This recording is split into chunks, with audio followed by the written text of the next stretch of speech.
Bonjour et bienvenue dans ce nouvel épisode de Yog Your Life. Je suis Mathilde et je reviens ici vers toi pour te parler yoga. Comme nous l'avons vu dans les épisodes précédents, le yoga, c'est bien plus que la posture. Aujourd'hui, nous allons plonger dans un aphorisme, un sutra clé des Yoga Sutras de Patanjali, le sutra numéro 2, Yoga Chitta Vritti Nirodha. Qu'est-ce que cela veut dire? Et pourquoi c'est essentiel, non seulement dans la pratique, mais qu'est-ce que cela peut t'apporter également dans ton quotidien? En 5 minutes, je vais t'en expliquer l'essentiel. Donc ce sutra, ce verset, qui est la définition même du yoga, et la plupart du temps, en Occident du moins, et tel que je l'ai abordé pendant de nombreuses années, traduit ainsi. Le yoga, c'est l'arrêt des fluctuations du mental. Alors certes, mais chitta, yoga chitta, tel qu'il m'a été donné de l'étudier ici en Inde, c'est bien plus que le mental ou l'esprit. Chitta, c'est la conscience, cet écran sur lequel se projette tout ce qu'il nous est donné d'expérimenter.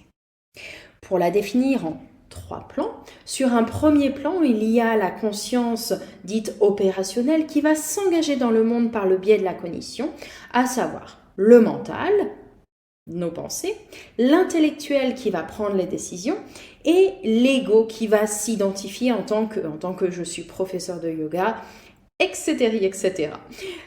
En deuxième plan, nous avons la conscience influente, celle qui va enregistrer, collecter les mémoires de ce qui est expérimenté, comme une sorte de bibliothèque ou de stockage d'ordinateur. Et puis, pour finir, sur le troisième plan, la pure conscience, qui elle correspond à la conscience dénuée du mental, de l'intellect, de l'ego, dénuée de l'influence inconsciente de nos mémoires. Et donc c'est cet état où le vrai soi va se refléter. C'est l'état de méditation, c'est l'état de conscience pure qui va illuminer le soi en quelque sorte. Revenons à Vritti, Yoga Chitta Vritti. Vritti, ce sont les mouvements, les vagues et les fluctuations. Et puis Nirodha, c'est bien sûr l'arrêt tel qu'il est souvent transcrit, mais c'est également la capacité de confiner, de stopper et d'éradiquer. À savoir, par exemple, pour une colère, je vais d'abord la confiner, en prendre conscience et éviter qu'elle s'éparpille, la mettre dans une petite boîte, ne pas la laisser s'étendre. Ensuite, aller un peu plus loin dans mon travail sur moi pour avoir la capacité de la stopper. Et puis peut-être un jour, avec la pratique, avoir la capacité de supprimer la source même de la colère. Donc ce sutra, encore une fois, la plupart du temps résumé à l'explication cesser les fluctuations du mental ou de la pensée, va, comme vous pouvez commencer à le comprendre à travers l'explication de chacun de ces termes, va en réalité beaucoup plus loin. Le yoga est ici décrit comme un état d'équanimité.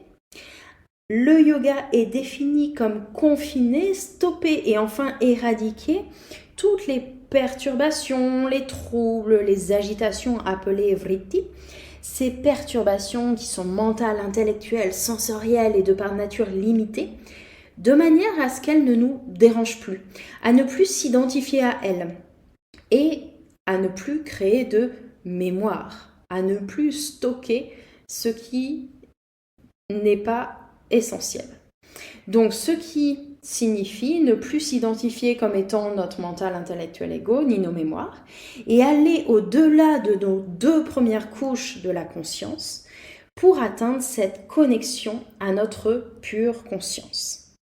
Donc je te propose d'imaginer, de visualiser un lac agité par le vent. Si l'eau est trouble, tu ne vois pas le fond. Mais si l'eau devient calme, alors tout devient clair. Le yoga, c'est exactement ça. Pour voir la réalité telle qu'elle est, il nous faut cleaner les eaux troubles, le mental, l'intellect, l'ego, les mémoires, cleaner nos premières couches de la conscience pour enfin apercevoir et se connecter à notre pure conscience, à l'eau claire en quelque sorte. Donc comment on y arrive? Par la pratique. Asana, posture, pranayama, respiration, méditation. Chaque technique est là en fait pour nous aider. Le yoga, c'est cette science qui va permettre de travailler, d'harmoniser notre chimie interne pour prendre conscience de la réalité de nos êtres. Alors la prochaine fois que, on va dire, ton environnement interne s'emballe, souviens-toi de ce sutra, Yoga Chitta Vritti Nirodha, et peut-être tu peux te poser cette question: comment puis-je me connecter à moi-même? Une respiration consciente, une posture, un moment de silence, juste d'essayer d'observer la différence. Et même si le voyage vers le soi est le propos d'une vie, je te confie aussi ici et t'assure que chaque petit pas de connexion à soi fonctionne et nous fait du bien.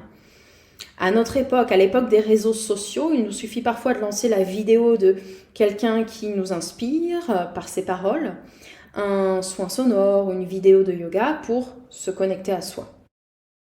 Donc je t'invite à tenter l'expérience. Merci de m'avoir écouté. Si cet épisode t'a plu, je te propose de le partager et puis de me partager également en commentaire quelle est ta technique préférée pour revenir à toi. Namasté. Jaya Stu Jaya Jaya